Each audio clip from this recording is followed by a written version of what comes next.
Бүгінгі сабақта жасуша дегеніміз не және өсімдік және жануар жасушаларының құрылысы туралы білетін боламыз. Жасуша тіршіліктің негізгі құрылымдық және қызметтік бірлігі. Барлық ағзалар жасушалардан тұрады. Әрбір жасушаға тірі ағзалардың қасиеттері көбею, өсу, зат алмасу, тұқым қуалаушылық пен өзгергіштік, қартаю және тағы басқалары тән. Ағзалардың барлық жасушалары өзара химиялық құрамы мен құрылысы бойынша ұқсас. Бактерия жасушасында ядро жоқ, тек қабықшасы мен цитоплазмасы болады. Сондықтан оларды прокариоттар ядросы қалыптаспаған деп атайды. Өсімдік саңырауқұлақ және жануар жасушалары үш бөліктен тұрады: қабықша, цитоплазма және ядродан тұрады. Жануар жасушаларының қабықшалары құрылысы бойынша бір-бірінен үлкен айырмашылықтары бар. Жануарларда ол өте жұқа, күрделі майлар мен нәруыздардан тұрады да жасушаның сыртқы мембранасы деп аталады. Ол цитоплазманың ағып кетуіне және қоршаған ортамен араласуына кедергі жасайды. Қабықша қорғаныш және заттарды өткізу қызметін атқарады. Сонымен қатар ол жануарлардың жасушаларына өз пішінін өзгертуге мүмкіндік береді. Пішінін жиі өзгертетін бір жасушалы жануарлар ағзалары да бар. Олар амебалар деп аталады. Өсімдік жасушаларында жұқа плазмалық мембранадан басқа қатты жасуша қабырғасы болады. Ол мембрананың сыртында болады және жасушаны жабады да оның бетін қатты етеді. Жасуша қабырғасы берік заттардың клетчатка немесе целлюлозаның бірнеше қабатынан тұрады. Цитоплазма тұтқыр сұйықтық, жасушаның ішкі ортасы, оның құрам бөлігі. Ол ядро мен жасуша қабықшасы арасындағы кеңістікті толтырып тұрады. Құрамында ферменттер бар. Соларға байланысты цитоплазмада тірі жасушаға тән көптеген химиялық реакциялар жүреді. Ядро барлық эукариоттық жасушалардың міндетті бөлігі. Ядросыз жасушалар көбейе алмайды. Ол цитоплазмадан көптеген саңылауы бар қосарлы ядро мембранасы арқылы бөлінеді. Саңылаулар арқылы цитоплазма мен ядро шырыны, ядро ішіндегі сұйықтық арасында зат алмасу жүреді.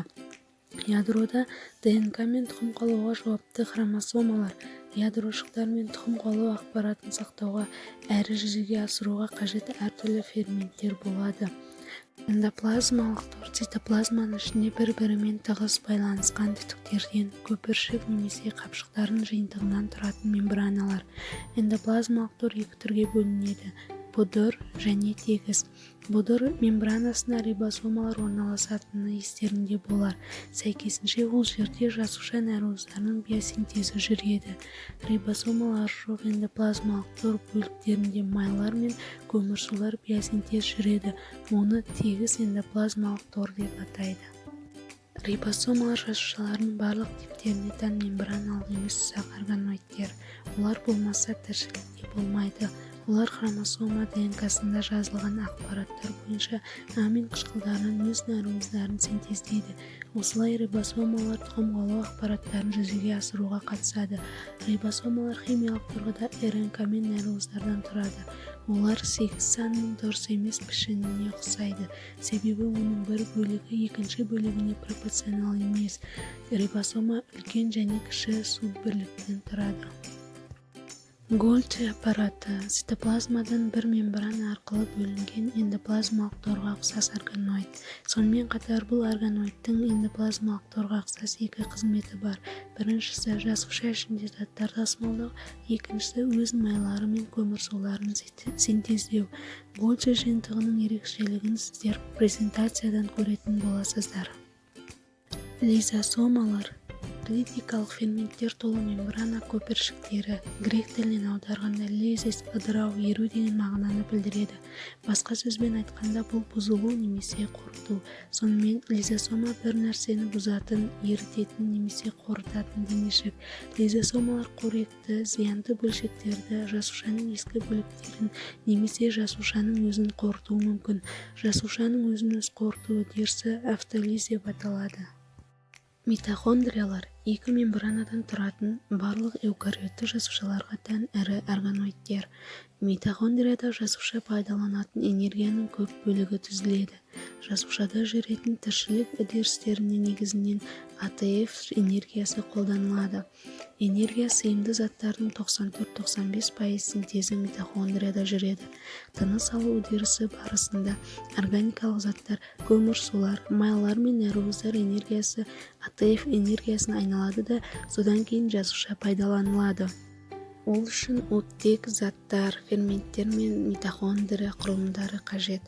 Соңғы өнімдер ретінде көмірқышқыл газ және су бөлінеді, ал нәруыздан кейін құрамында азот бар заттар бөлінеді. Пластидтер тек өсімдіктерге тән екі мембраналы органоидтер. Пластидтердің типтері мен олардың рөлі туралы 8-ші сыныпта оқыған болатынбыз. Маңызды пластидтер хлоропласттар фотосинтез үдерісімен жүзеге асырады, себебі құрамында хлорофилл пигменті бар. Пластидтер мен митохондриялардың ұқсас белгілері туралы презентациядан толық көре аласыздар. Жасуша орталығы макротүтікшелердің екі триплетінен тұратын мембраналы емес сақ органоид. Ол көбею кезінде хромосомалардың жас жасушаларға біркелкі таралуына жауапты. Химиялық құрам бөліктері мен жалпы құрылысы бойынша жасуша орталығын түзетін микротүтікшелер талшықтар мен кірпікшелерге ұқсас. Сондықтан ол органоидтер тек жануар жасушаларына ғана тән болады. Вакуоль сұйықтығы бар көпіршік. Оның ішіндегі сұйықтық жасуша шырыны деп аталады. Онда су мен еріген заттар көп. Цитоплазмамен араласып кетпеу үшін оның сыртқы мембранаға ұқсас мембранамен бөлінеді. Вакуоль суды сақтайтын және қайта бөлетін қордағы орын болып табылады. Сонымен қатар вакуоль қойма немесе қоқыс салатын шелек рөлін атқарады. Өсімдіктің түрлі тіршілік кезеңдерінде әртүрлі бөлігінде вакуольде не пайдалы қоректік, не зиянды заттар жиналуы мүмкін. Мысалы, апельсин, мандарин жемістерінде тәтті шырын құрамында вакуоль болады. Күзгі ағаштардың сарғайған, қызарған жапырақтарында вакуоль шырынында көптеген зиянды заттар бар. Өсімдік осы заттардан тазару үшін жапырағын түсіреді. Осымен бүгін біз өсімдік және жануар жасушаларының ұқсастықтарымен таныстық. Олардың айырмашылықтары туралы толығырақ презентациядан көріңіздер.